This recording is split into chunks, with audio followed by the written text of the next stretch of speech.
శ్రీమాత్రే నమ. జయ గురు దత్తాత్రేయ నమ. ఈ వీడియోలో మనం కుజ స్తంభన గురించి తెలుసుకుందాం.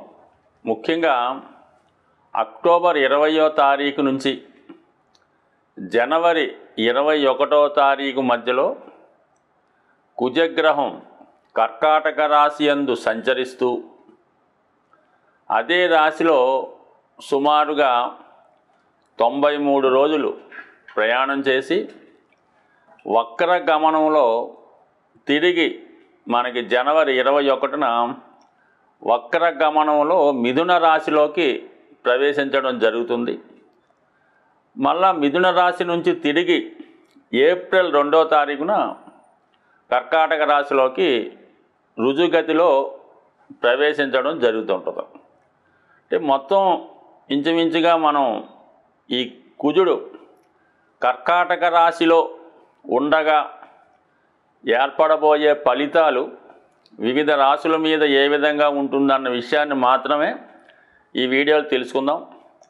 దాని తర్వాత జనవరి 21 నుంచి ఏప్రిల్ 2 వరకు మిథున రాశిలో ఉన్నప్పుడు ఏ ఫలితం ఇస్తాడన్నది అది ఇంకొక వీడియోలో తెలుసుకుందాం.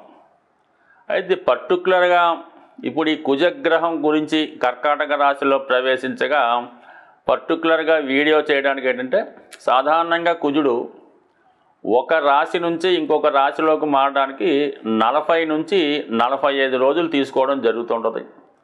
అయితే ఇది ఇంచుమించుగా ఈ 93 రోజుల ప్రయాణంలో మరి ఇదే రాశిలో కుజుడు వక్రించి నెమ్మదిగా వెనక్కి వెళ్ళడం, ఏ గ్రహం అయినా సరే వక్రించే ముందు రుజుమార్గంలోకి వెళ్ళే ముందు ఒక విధంగా స్టడీగా ఉంటాయి. అయితే కుజుడు ప్రత్యేకంగా కొన్ని రోజులు ఏమాత్రం మూమెంట్ లేకుండా ఒకే పాయింట్లో కొన్నాళ్ళ పాటు ఉండడం జరుగుతుంటుంది. సో ఎక్కువ రోజులు ఒకే రాశిలో ఉండడం కూడా ఒక విధంగా కుజ స్తంభన అని చెప్తూ ఉంటారు. ఇదంతా కూడా ఆర్థిక మ్యాథమెటికల్ సంబంధించినటువంటి పాయింట్.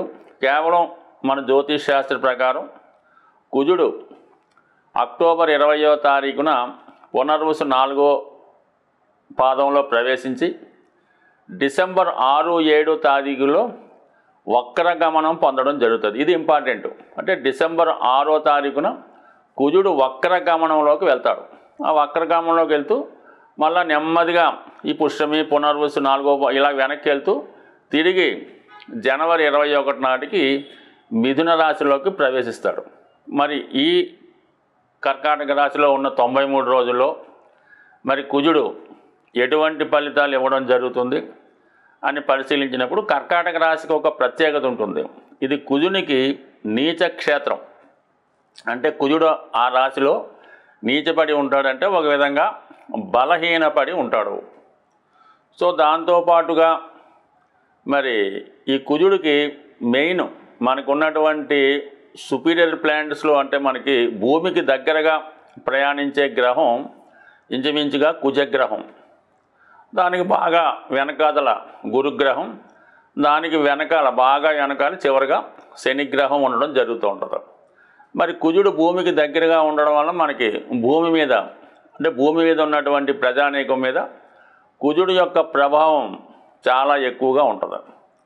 మరి అలాగే ఈ కుజునికి గురువుకి శనికి ఉన్నటువంటి సంబంధాన్ని కూడా మనకి ఈ గ్రహాల ప్రభావం ఈ మానవాళి మీద పడడం జరుగుతుంటుంది.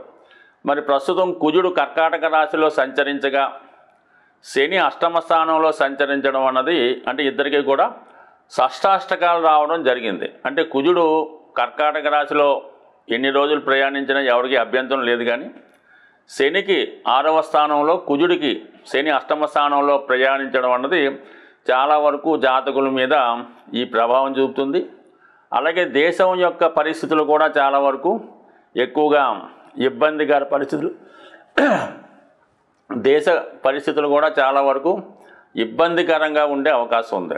సో ఇది ఎక్కువగా మరి ప్రజా సమస్యలు, అలాగే పోలీసు వ్యవస్థ యొక్క స్ట్రగులు, అలాగే భూములకు సంబంధించిన విషయాల్లో ఇబ్బందులు ఇవన్నీ మరి ఈ గోచార రీత్యా జరుగుతుంటాయి.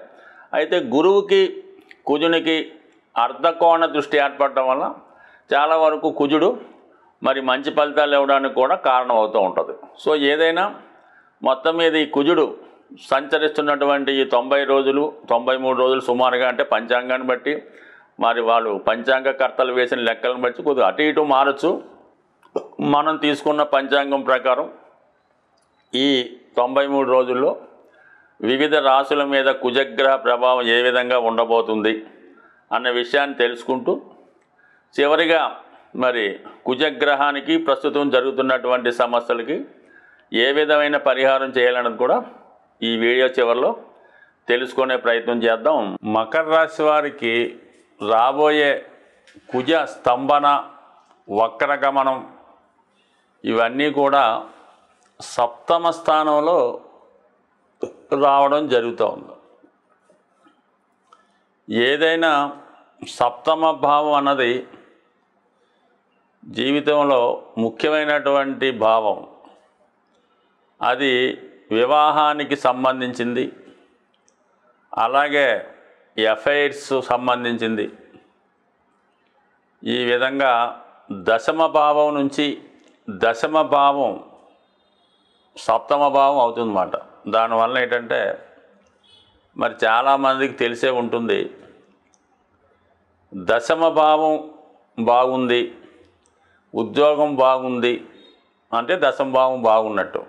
అప్పుడు ఆటోమేటిక్గా సప్తమ భావం బాగుంటుంది, అంటే వివాహం బాగుంటుంది, భార్యాభర్తల సంబంధం బాగుంటాయి, అలాగే జాతకుడి యొక్క అఫైర్స్ బాగుంటాయి. అదే దశమ భావం పోయింది, సరిగ్గా ఉద్యోగం లేదు, సరైనటువంటి కర్మస్థానం బాగలేదంటే వివాహమా జరగదు. ఎంతకాలం ఎదురు చూసినా అలా వాయిదా పడుతుంటుంది. పెళ్ళి అయితే ఉద్యోగం, ఉద్యోగం అంటే పెళ్ళిలా ఉంటుంది. అయితే మరి భార్యాభర్తల బంధం కూడా ఆటోమేటిక్గా భర్తకి ఎప్పుడైతే ఉద్యోగం పోయిందో కేవలం ఒక 40 రోజులు 50 రోజుల్లో ఆ భార్య కూడా మరి విసుకోవడమో యావించుకోవడమో వదిలి వెళ్ళిపోవడమో మొత్తం మీద జరుగుతూ ఉండదు. అంటే ఈ విధంగా జాతకుడి యొక్క వృత్తి సక్సెస్గా ఉండాలంటే సప్తమ భావమే అనుకూలంగా ఉండాలి. సప్తమ భావం బాగుంటే జాతకుడు వ్యాపారం బాగుంటుంది, ఉద్యోగం బాగుంటుంది, వివాహ జీవితం బాగుంటుంది. మరి అటువంటి సప్తమ భావంలోకి కుజుడు రావడం అన్నది మరి ఈ రాశి వారికి ఒక విధంగా అదృష్టం అనే చెప్తాను నేను. వారికి వృత్తిలో ఉన్న సమస్యలు, వివాహ జీవితంలో ఉన్నటువంటి సమస్యలు కూడా 100% సాల్వ్ అయ్యే అవకాశం ఉన్నది. మరి ముఖ్యంగా మరి వివాహ విషయంలో లేదా ఉద్యోగ విషయంలో మీరు ఏదన్నా గతంలో ఉద్యోగం కానీ వివాహం కొరకు కానీ ప్రయత్నం చేసి ఉన్నా, భార్యాభర్తల సంబంధం ఏదో కారణం వల్ల విడిపోయి ఉన్నా, తిరిగి మీరు ప్రయత్నం చేస్తే అది కలిసే అవకాశం ఉన్నది. అలాగే మరి దూరమైనటువంటి భార్యాభర్తలు తిరిగి మళ్ళా కలుసుకునే యోగం కూడా ఉంది. అంటే ఇది ఒక విధంగా విపరీత రాజయోగం లాంటిది మాట. సప్తమంలో నీచగ్రహం మరి కుజుడు ఉండడం వల్ల 100% ఇది నెగిటివ్గా ఫలితం వస్తుంది. వివాహం అన్నది తొందరగా కుదురుతుంది, వివాహ సంబంధం కుదురుతుంది, పెళ్ళి తొందరగా అవుతుంది, అలాగే సమస్యలు కూడా సాల్వ్ అవుతాయి. మరి మన టైం బాగోలేకపోతే అది నెగిటివ్గా కూడా మారచ్చు. సో ఏదైనా మరి ఈ స్పెషల్ స్టేటస్లో విపరీత రాజయోగంలో ఉన్నటువంటి కుజుడు జాతకుడు చాలా జాగ్రత్తగా వ్యవహరించవలసి ఉంటుంది. ముఖ్యంగా ఈ ఉద్యోగ వివాహ విషయాల్లో ఏమాత్రం అజాగ్రత్త వహించినా రెండు వైపులా పదునున్నటువంటి కత్తి లాంటిది ప్రస్తుతం సప్తమ స్థానంలో ఉన్నటువంటి కుజుడు. అది ఏ విధంగా అన్నా ఉపయోగపడవచ్చు కాబట్టి దాన్ని జాగ్రత్తగా వాడుకుంటే జాతకుడు 100% విజయాన్ని సాధించే అవకాశం ఉన్నది. ముఖ్యంగా భూములు, స్థిరాస్తులకు సంబంధించినటువంటి ప్రాబ్లమ్స్ ఏమైనా ఉంటే సాల్వ్ అవుతాయి. రుణ ప్రయత్నాల నుంచి బయటపడతారు. అంటే ఏదన్నా లగ్న లాభాధిపతి మతుల మధ్య, లగ్న చతుర్థాధిపతుల మధ్య ఉన్నటువంటి ఈ షష్టాష్టక స్థితి జాతకుడికి స్థిరాస్తి సంబంధించిన విషయాల్లో అనూహ్యంగా స్థిరాస్తి అమ్మడం కానీ జరగవచ్చు. అలాగే ఆర్థిక లావాదేవీల్లో మరి రుణం లభించే ప్రయత్నం కూడా లభిస్తూ ఉంటుంది. బట్ ఏదైనా మరి ఈ రాబోయే 93 రోజుల్లో ప్రతి విషయాన్ని జాతకుడు చాలా జాగ్రత్తగా వ్యవహరించవలసి ఉంటుంది. ఏదైనా కొత్త వ్యాపారం ప్రారంభించాలన్నా, పార్ట్నర్షిప్ వ్యవహారం చేయాలన్నా ఖచ్చితంగా జాతకుడు 1-2 సార్లు ఆలోచించాలి. బట్ ఈ సమయంలో ఎస్పెషల్లీ ఈ మకర రాశి వారు మీరు అందరి దగ్గర లాభాన్ని పొందాలి, ప్రతిదీ మీకే కావాలి అని అనుకున్నటువంటి భావంతో వెళ్తున్నటువంటి మీకు మీ దగ్గర నుంచి ఏదో ఒకటి పొందాలి, మిమ్మల్ని ఏదో విధంగా మభ్యపెట్టి మీ నుంచి ఏదో ధనమో ఆస్తో పొందాలనే ఉద్దేశంతో వచ్చే వాళ్ళే ఎక్కువగా ఉంటారు. అందుకని రాబోయే ఈ 6 నెలల్లో సుమారుగా అటు ఇటుగా మకర రాశి వారి జీవితం పోరాటంలానే ఉంటుంది.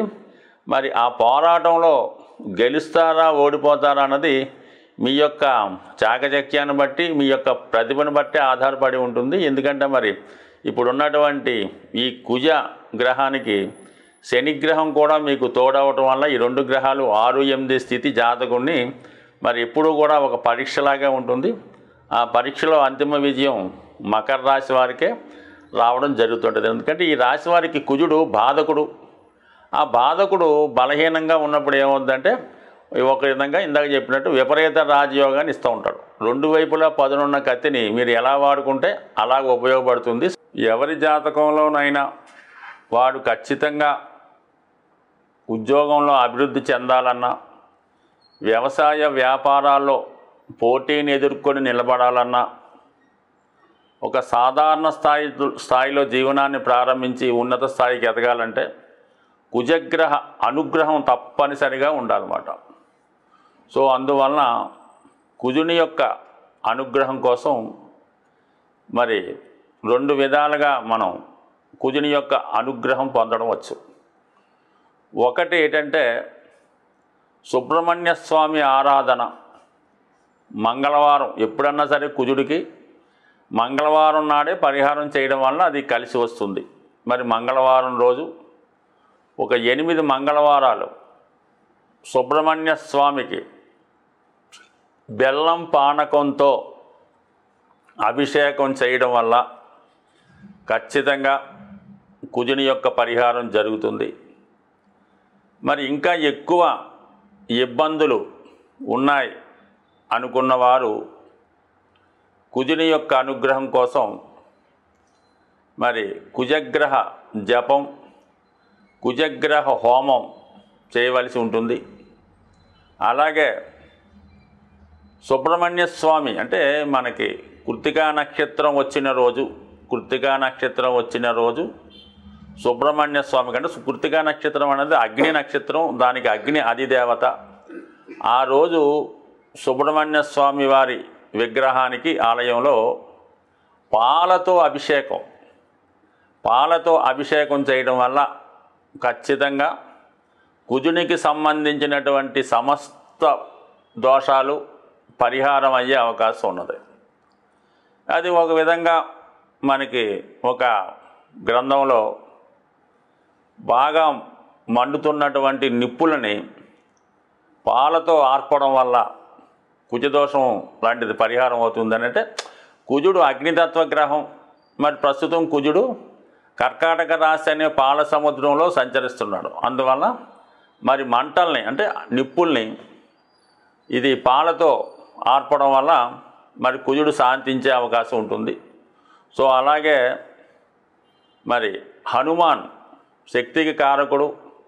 ఒక విధంగా కుజగ్రహానికి సాక్షాత్ స్వరూపమైనటువంటి హనుమంతుడు హనుమాన్ చాలీసా పారాయణ చేయడం వల్ల మంగళవారం రోజు హనుమాన్ ఆలయంలో తమలపాకులు మాల స్వామికి అలంకరించాలి. అంటే ఏ విధంగా అలంకరించాలి? 108 తమలపాకులు, లెక్కతో సంబంధం లేదు. ఈ దండ ఎంత మీరు చేయగలిగితే ప్రతి ఆకు మీద సింధూరంతో శ్రీరామ అని రాసి దాన్ని మాలగా తయారు చేసి మరి ఆంజనేయ స్వామికి హారంగా సమర్పించడం వల్ల మరి స్వామికి అనుగ్రహం లభిస్తుంది. మరి ఇంకా చాలా చిట్కా రెమెడీ లాంటిది ఏంటంటే మరి చిన్ని కృష్ణుడికి అంటే కృష్ణ దేవాలయంలో కృష్ణుడికి వెన్న నైవేద్యంగా పెట్టడం వల్ల 100% కుజదోష పరిహారాలు, అంటే కుజదోష పరిహారం లేదు, కుజుడు దోషం అంటే కుజుడు పరిహారం చేసుకోవడం వల్ల కుజదోషం, అది పెళ్ళికి సంబంధించింది కుజదోషమే కాదు, ఒక జాతకుడు చెడు అలవాట్లు ఉన్నా వాడికి కుజదోషం ఉన్నట్టే, రోజు మందు తాగుతున్నాడు కుజదోషం ఉన్నట్టే, ఊరికి అందరినీ ఏడిపిస్తున్నాడు, అమ్మాయిని ఈవిటేజింగ్ చేస్తున్నాడు, చైన్ స్నాకింగ్ చేస్తున్నాడు, అది కూడా కుజదోషమే, పిక్ పాకెట్ చేస్తున్నాడు కుజదోషమే, ఇంట్లో డబ్బులు పట్టుకుపోతున్నాడు కుజదోషమే. అందువల్ల కేవలం వివాహానికి సంబంధించింది కాదు, ఈ కుజదోషం ఉన్నవాళ్ళు ఇటువంటి పనులు చేస్తూ ఉంటారు. అంటే ఏదైతే పోలీసు వాడు పట్టుకుంటే జైల్లో వేస్తారో అవన్నీ కూడా, ఆ నేరాలన్నీ కూడా కుజదోషానికి సంబంధించినవే. కాబట్టి మరి ఈ కుజదోషం ఉన్నవాళ్ళు ఈ విధమైన పరిహారం చేయడం వల్ల ఇంకా బాగా, అంటే రోజు ఒక 8 రౌండ్లు గ్రౌండ్లో స్పీడ్గా మరి పరిగెత్తడం వల్ల కూడా కుజదోషం పరిహారం అయ్యే అవకాశం ఉంది. స్వస్తి.